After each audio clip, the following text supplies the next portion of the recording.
Hello everybody. This video is a continuation of the Jesus is God series that I've been doing.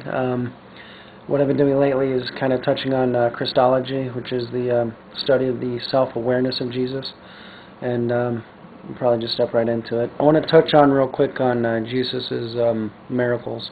When he performed his miracles, he did it under his own authority. He didn't pray to God. He didn't use props or anything like that, whereas other people in first century Judaism, they used props and they prayed to God.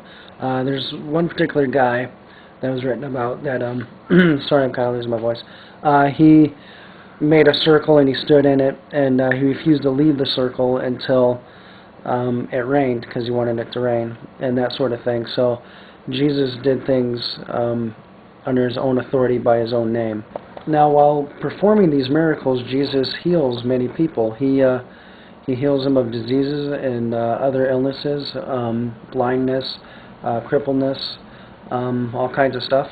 And in doing so, in Old Testament Judaism, the healer of Israel is God himself. And for Jesus to heal people under his own authority by his own name is an implicit claim to divinity. He's taking the place of the he's taking God's place as the healer of Israel and the Jewish people. Here's a quote from Luke 12. I tell you, by the way, this is Jesus speaking, I tell you, everyone who acknowledges me before men, the Son of Man also will acknowledge before the angels of God. But he who denies me before men will be denied before the angels of God. Jesus fully believed that your eternal destiny is completely hinges on him.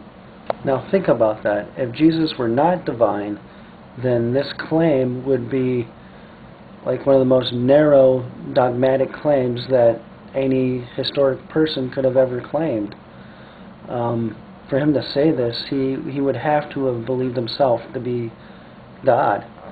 Jesus picked 12 disciples. He told those 12 disciples in Matthew 19 that they will sit on 12 thrones and will judge the 12 tribes of Israel. God picked 12 tribes of Israel to represent his people.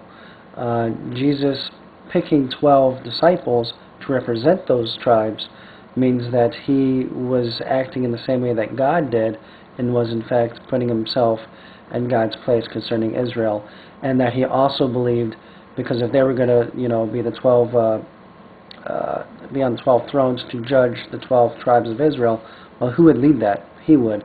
So he thought of himself as a divine king and put himself in God's place. So the picking of 12 disciples seems to be no accident, and it directly corresponds to the 12 tribes of Israel. I'm going to go ahead and end the video here. It's very clear that if you study Christology, that Jesus intended to put himself in God's place over and over.